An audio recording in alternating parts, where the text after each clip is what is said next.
Well, that's great stories. You might want to edit that out. Yeah. No, I'm not editing this thing at all. All right. Well, let's get things started. Welcome, everyone. Here we are, John and I, at St. Stephen's Music Hall. We're happy to be here. Happy to have you here with us. And we got our special guest, Mr. Alan Little, in the house tonight. You're going to play us a couple tunes, and we're going to hang out and talk a little bit. John, you got anything you want to say there, bruh?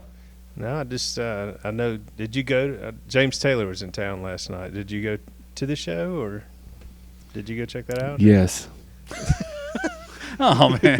You're going to be one of those interviewers. I did. I attended the show. No, man, it was fantastic. It was really good. I've seen James a bunch of times. And so last night, my daughter and I went, and which is a really cool thing. You know, she's known that I've been a big JT fan for a long time, and you know, really, there's nothing really original about my style of playing.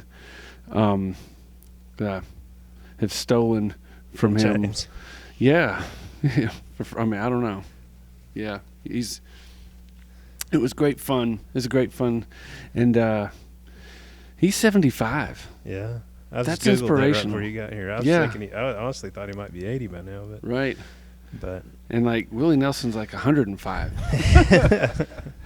Still going. They're going to roll him on into the Orion here pretty soon. We're going to see that. Oh, Yeah. yeah. We'll be there with flying colors on that one. Avett Brothers opening for him. Yeah. How cool is that? Yeah. They used to play at the Crossroads. I And know. played on my mama's front porch, and now they're playing with Willie at the Orion. That's right. Unbelievable.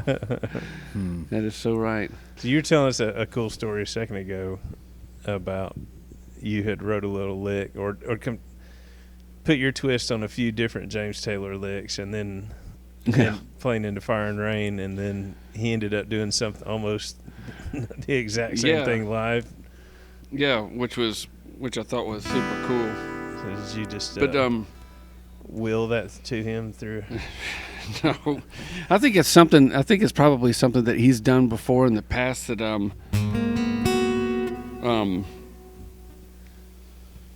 don't know. Something that he's surely done in the past. That type.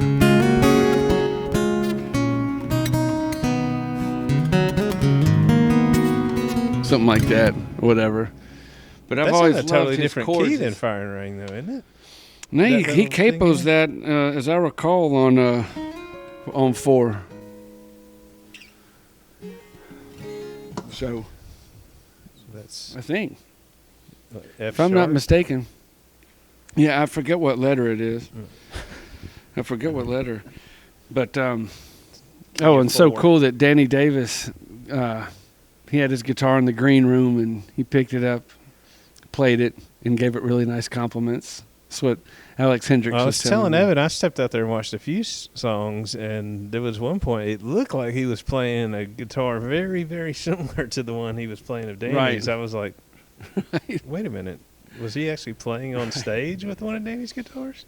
So James plays an Olson, and there's a Okay. guy named James or Jim Olson, and it's kind of cool the way that he found out about Olson guitars. I mean, this guy was just like Danny Davis, just a guitar builder, nut enthusiast, pro expert that they are. And he was playing in his hometown or near his hometown, and somehow he got one of his guitars into his hotel room.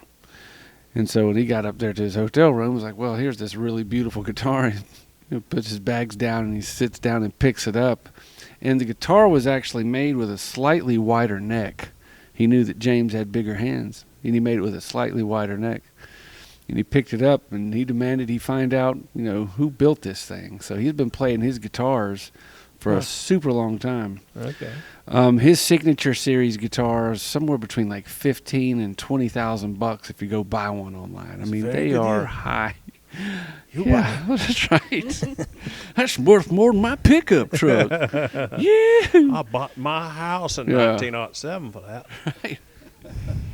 Yeah, I remember hearing a story. A friend of mine at Appalachian, said he had a friend when he graduated from high school. He just started playing guitar when he graduated from high school. His parents got him an Olson because his parents were James Taylor When he fans. graduated from high school?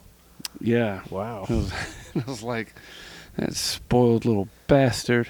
I was so jealous hearing about his friend getting one of those guitars. I'm like, does he even know how to play it? Is he going to stick with it? No, I'm just kidding. No, it was... Those of you who don't know who Danny Davis is, that's Tangled String Yeah. Guitars. And if you ever get a chance to hear, well, you're hearing one tonight because that's one in Alan's actually, hands. if I'm not Actually, it's mistaken. Danny's is at home. I've got to put new Oh. strings on it. This is another locally made guitar though, Oh, okay. which is Mike O'Melia Running Dude Guitars. Okay. And so this model is an OLF. Olaf. Ha. But Mike O'Melia, who is right here in town, has actually moved his shop up to Mentone. Oh, okay. Mm-hmm. So he's got a guitar building outfit up there, and he's also an engineer with Torch Technologies. So he's really meticulous, just Okay. like Danny is. So Yeah. they both build really great guitars.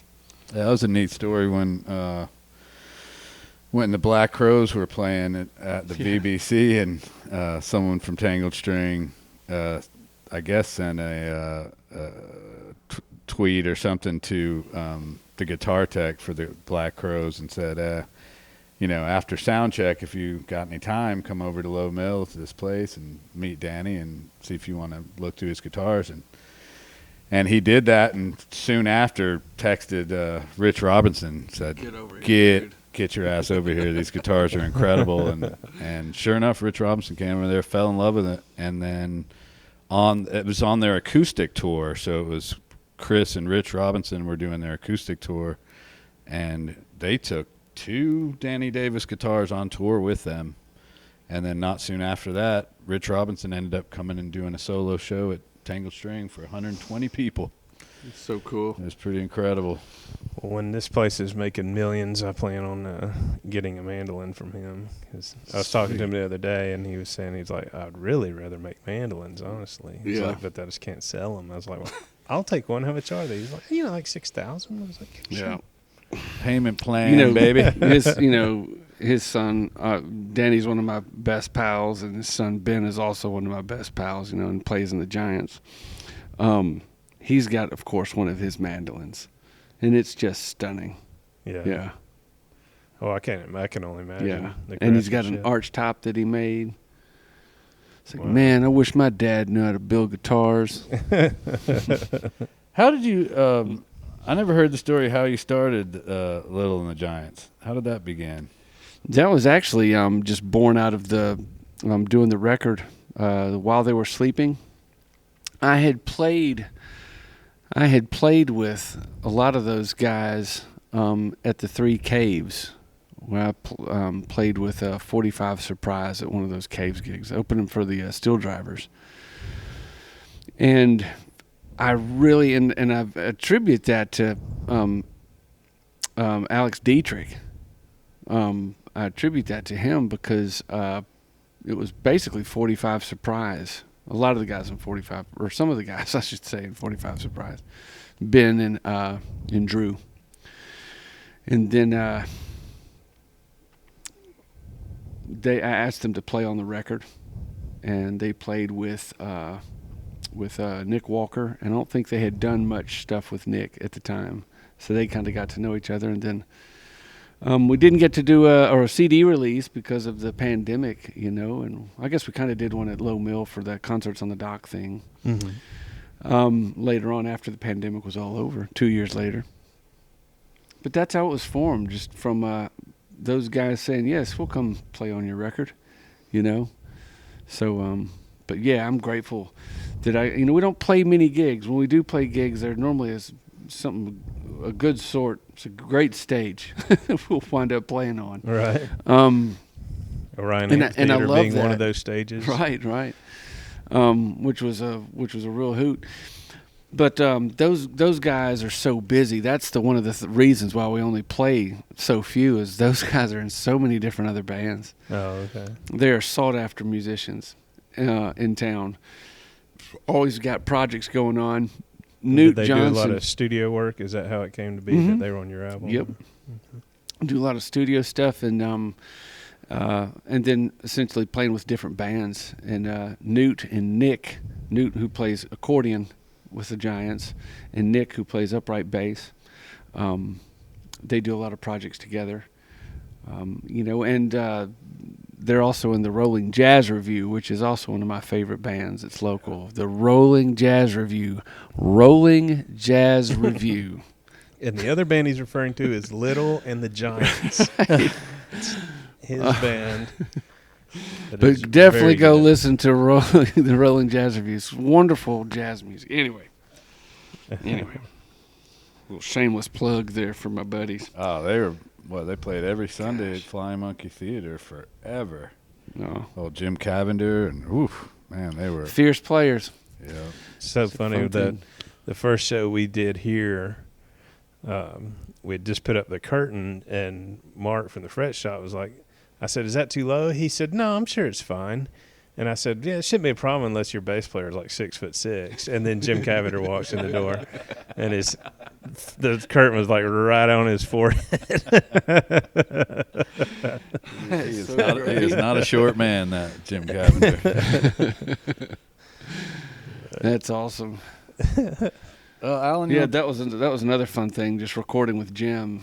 And it was called While They Were Sleeping. That record's called While They Were Sleeping because it happened so late at night. So I'm going over to record with Jim at like 9 at night and leaving there at 1 o'clock and sometimes as late as 2 in the morning. It was a busy night, but it took forever because we spaced it out so much. But we took our time and we had a great time with it. It's a great album. Thanks, man. It's a wonderful album. I listen to it a lot. Thanks a lot. We got to get some more out. I've got more old songs to record. That's the funny thing. It's like, I've got to put an album together. I got a bunch of old songs. Yeah, I need Superhero Woman on an album. 'Cause I just adore that song. Thanks, man. Shametown days. Oh, one of my favorites. Made me think of the farm, man. Oh, man.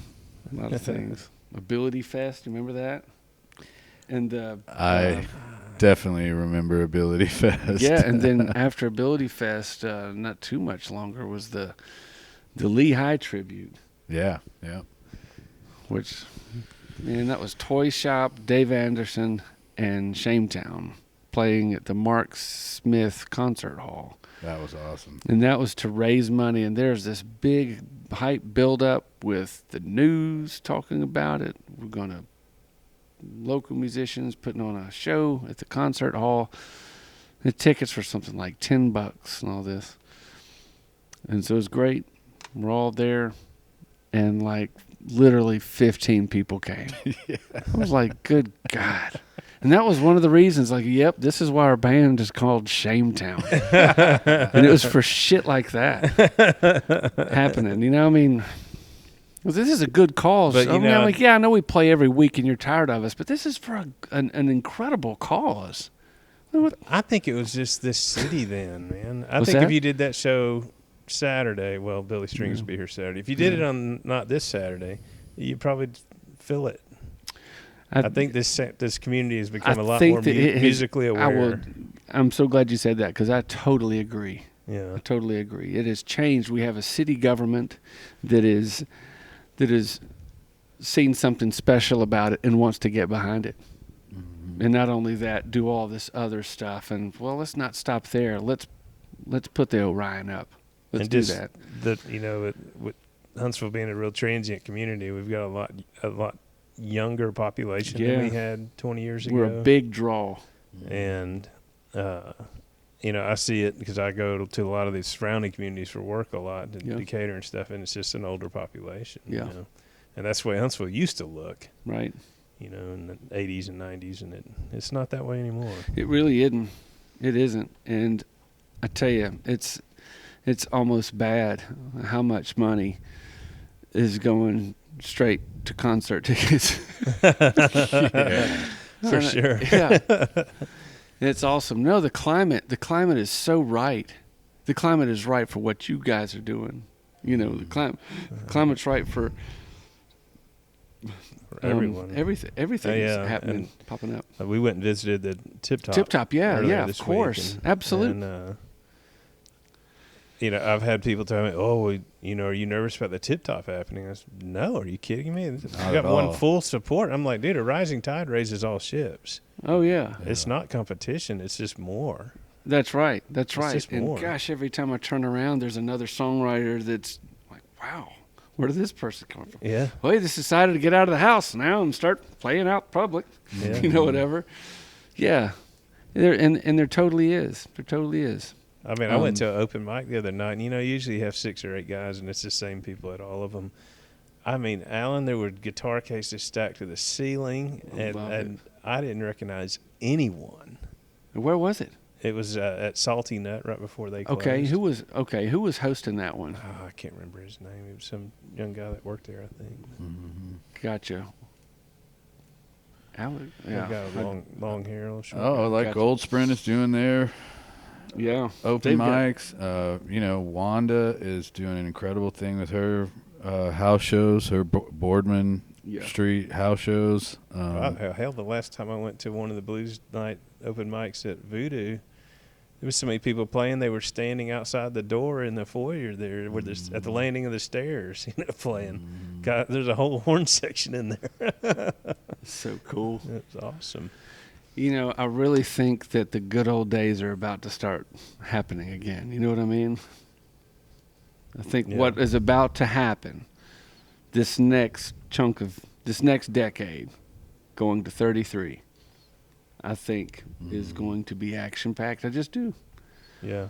Well, I think too, it has a lot to do with the people in charge. The people like the Ryan Murphys and John and I and Lindsay at Bar 805 and Lance at Voodoo, and these are people that have been a part of our community for a long time, and people that understand and respect the history of Huntsville and are leaders in music ambassadors. I've been using that a lot lately. It's crazy. I don't think I've used that at all, but because there haven't been. Well, yeah, I guess so. But lately, like, it's really been it's been neat. It's like I have meetings with people like Steven Jackson and Judy Allison, folks like that are music ambassadors that rarely get paid hardly anything for what they do, and they're instigating this forward progression that is on this small level, where the Orion is doing its thing and everybody's very excited about that, but the smaller level venues and the work that's happening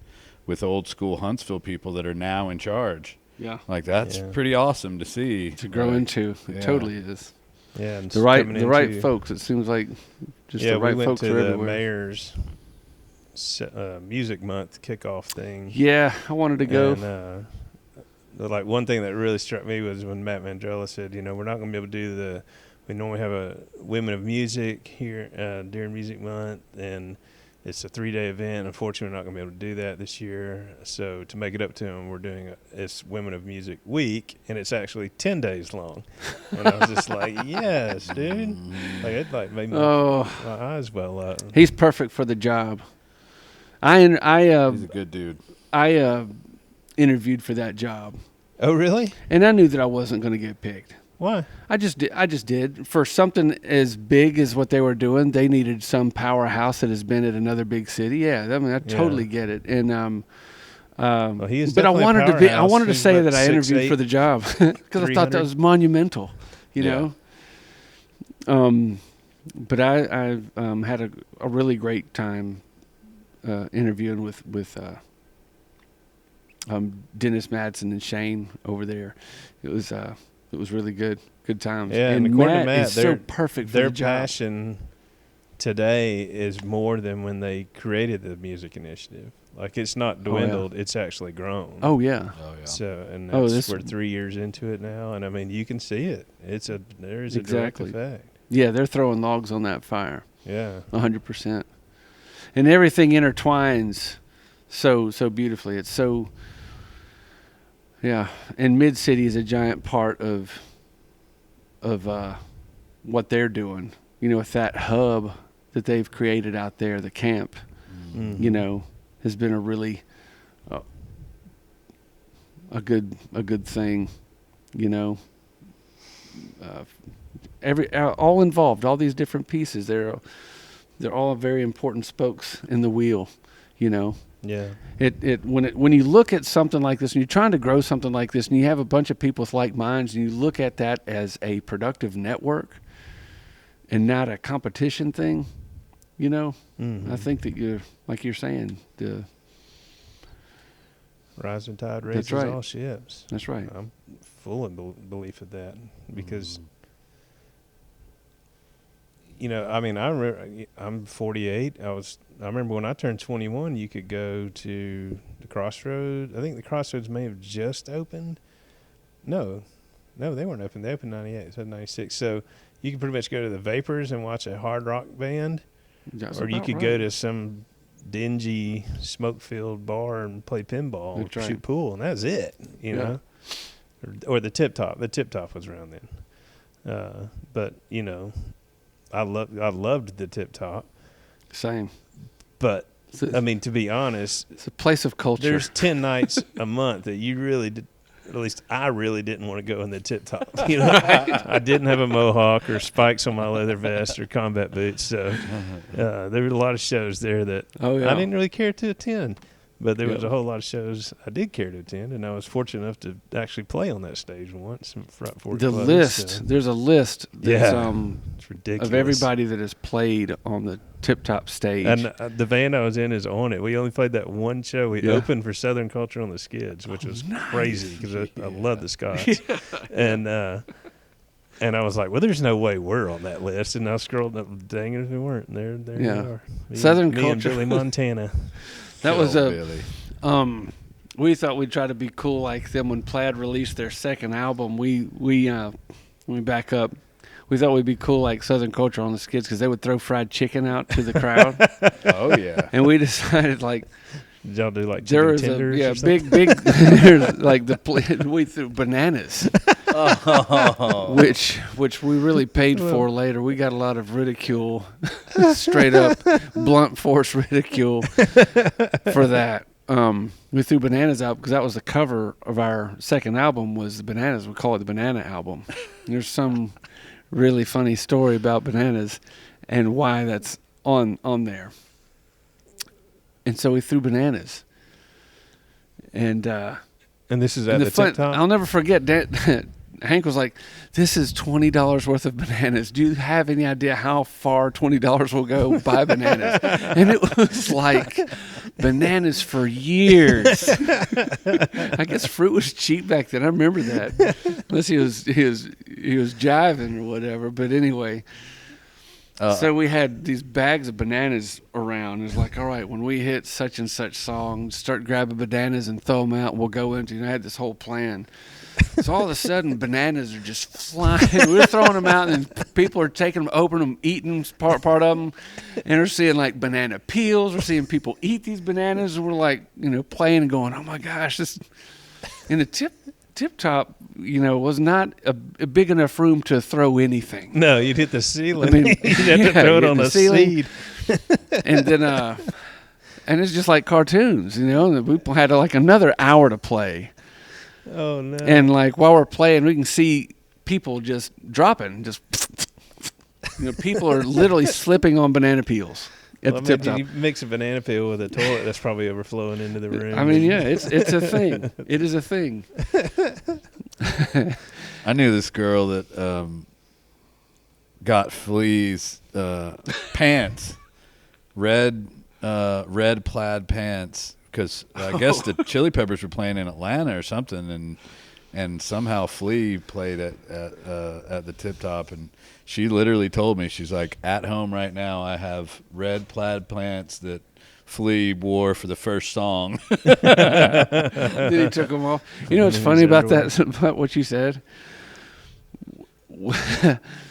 When we go from talking about the Tip Top to you telling a story, I know a girl that got fleas.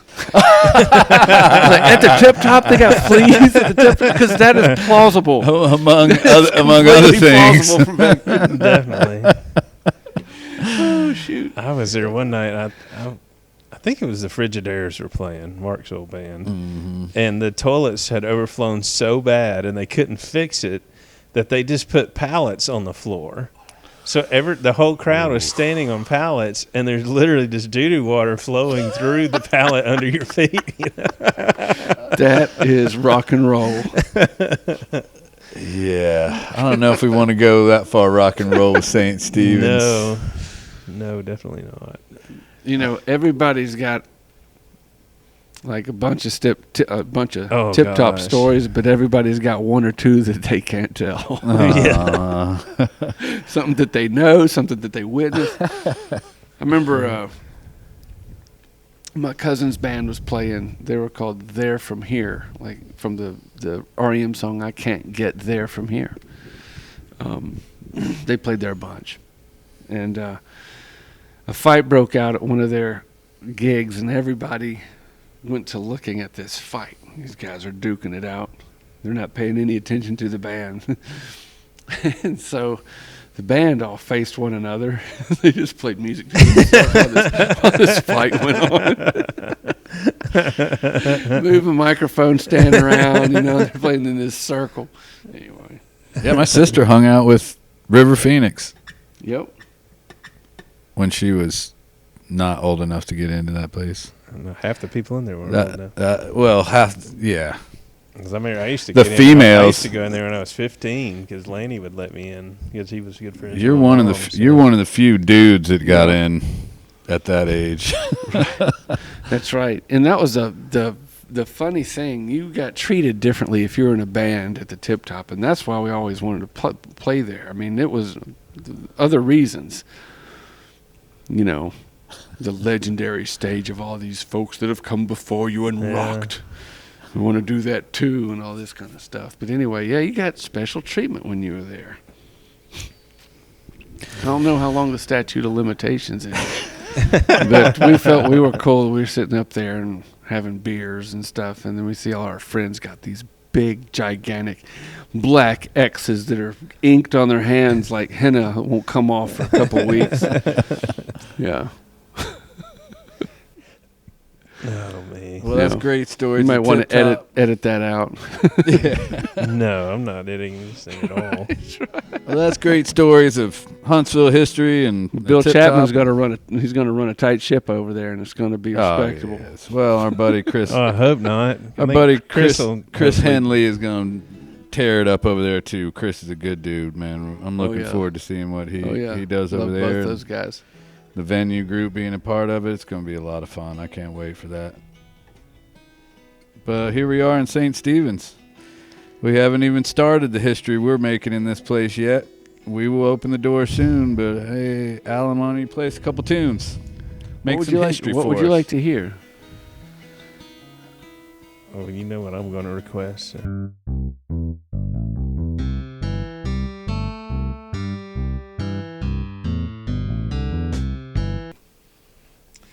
So, I figured John would probably have a comment of me asking for a cover.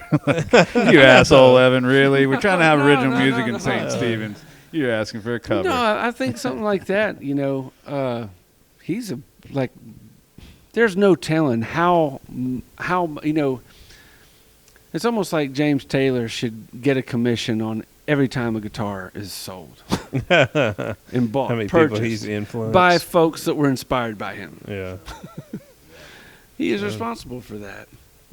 Gosh, it sounds so good. He's so unique, with his playing. I don't know. I could go on and on about it. It was captivating for me as a kid. It's something that I grew up listening to. That was always his music. Crosby, Stills, and Nash, Simon and Garfunkel, old Motown hits. That stuff was always playing in the house growing up, as I recall. Elton John, and you never know who you're influenced. Like I saw that clip recently of Dave Grohl saying he's like, I was cheating in Nirvana. That was just old disco. I was totally stealing from the Gap Band, and he goes, play what I played, and play the Gap Band. It's the exact same thing. There's not an original thought in it. Yeah, I stole it from them. But that's where I think that's how 99.9% of music is created. It's those 0.1 percenters that It changed is- the world, you know. And he was a Yeah. 0.1 percenter at the time, you know. Well, everybody's inspired by someone. I'd say everybody that picks up an instrument is inspired by somebody else that played an instrument. Sure. You know, But then there's some people that just, it's like, what is that? yeah. I mean, that's What are you doing? it's That is it's insane.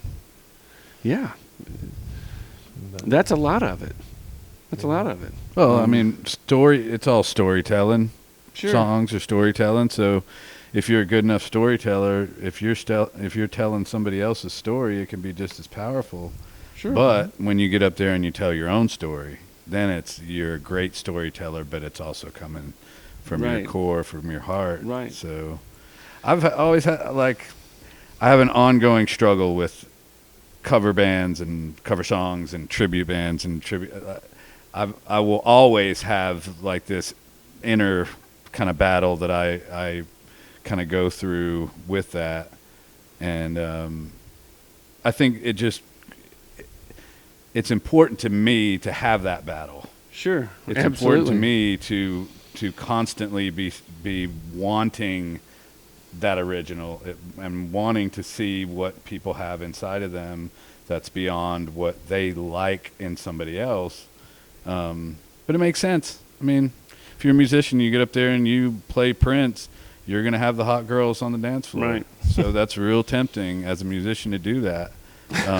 But if you play Prince in your own way, then Yeah. it's a different thing as well. So Sure. I think it'll just always be a struggle for me, but it's a fun struggle. Right. I like struggling that way, you know. Yeah, for like my set list when I'm out playing, I'll play a lot of originals, but I'll also play a lot of covers. the one cover And- you play, I love. Indiana, Yeah, my daughter always asks Yeah. for that one. I like that one too. That's a Your daughter Sean Kelly Hi, tune Zoe. from the samples. Yes. But But your I play- version is, I mean, no offense to people who love the samples, but Alan's is 10 times better. shoot, I don't know about that. I don't know about that. When I didn't know where that song, I thought you had written it. I'd never heard it before. And you're like, no, that's from a band called And- The Samples. And I went and listened to their version. I was like, oh my God, Alan's 10 times better. Oh shoot. No, I've got an eclectic range. Just like growing up, I was listening. I'd have a James Taylor. I'd be listening to the Flag album, and then I'd switch CDs, and then I'd pop in,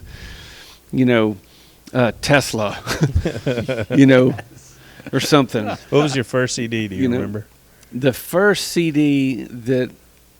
Oh, come Those on. came He's out when older I was than in that. The sixth first grade? No. cassette. Oh yeah. I remember. I remember my first tape. I remember my I first remember my 45. first My first big album. My first big 33, I do remember that one. It was well,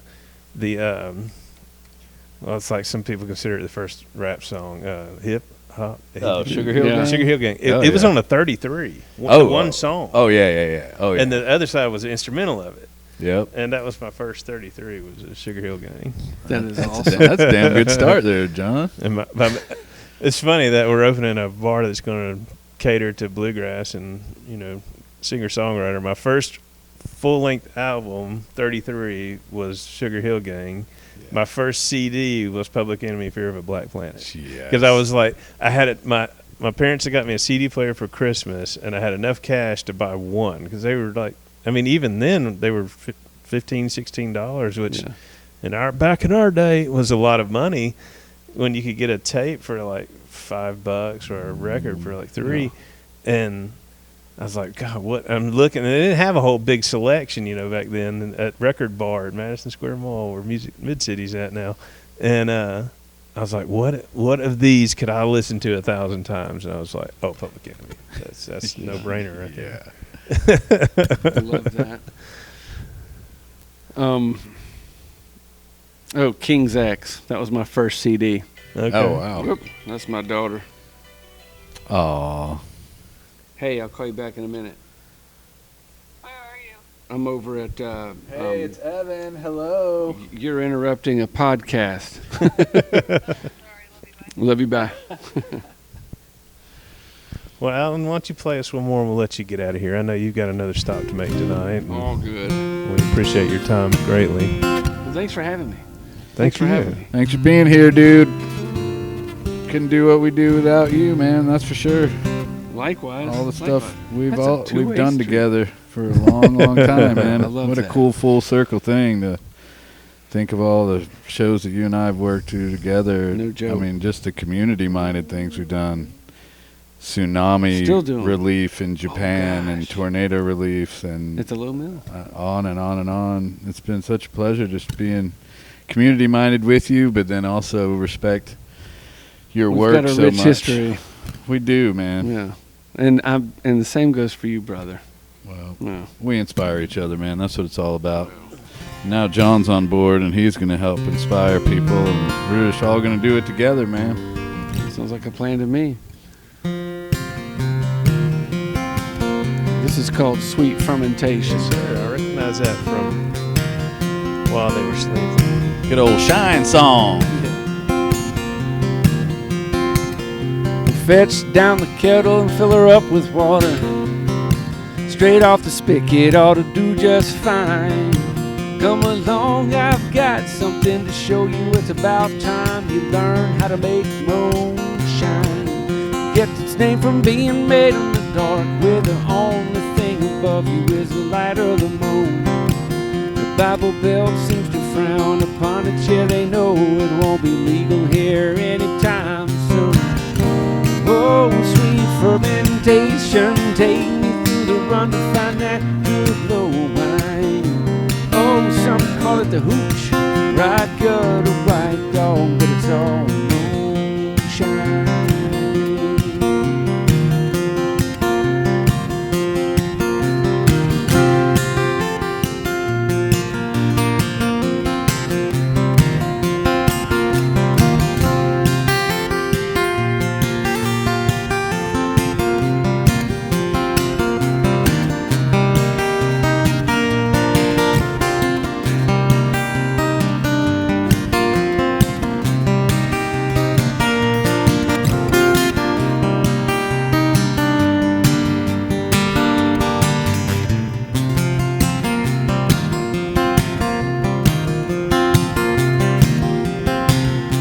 Head back in the woods with only what you need. Fear and paranoia, you can leave it behind.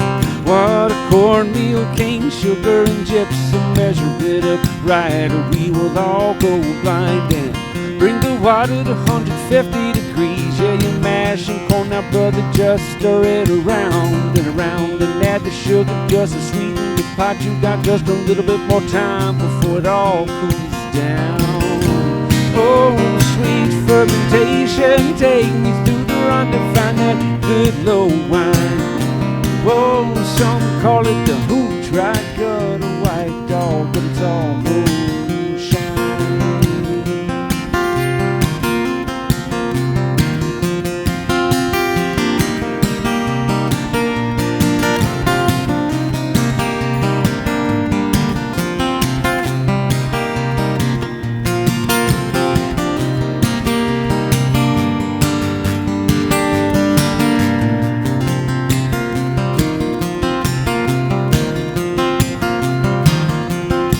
Well, this recipe has made my family some money since it burned so damn good you feel it down in your shoes.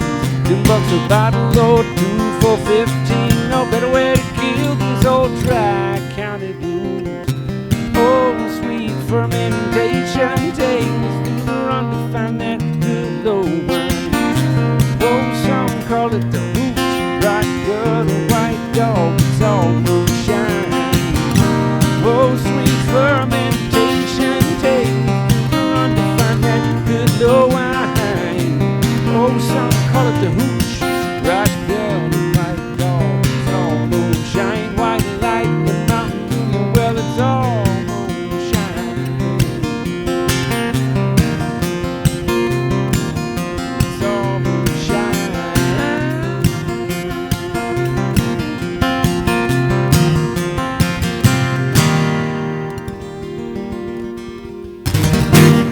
Yes, sir. Yeah. Well, thank you. Well, guys, that was Alan Little. That song can be found on his album While They Were Sleeping, which is Yeah. available on any streaming platform. I listened to it on Amazon Music myself, but I'm sure it's available on iTunes or whatever platform you use, and it is worth the listen for Man, thanks. I appreciate it. sure. Had a great time. I cannot wait. All right. Love you for Start being here, cutting brother. the ribbon, man. Thank you so much. All right. Thank you, Alan guys. Little, everybody. Thank y'all for joining in.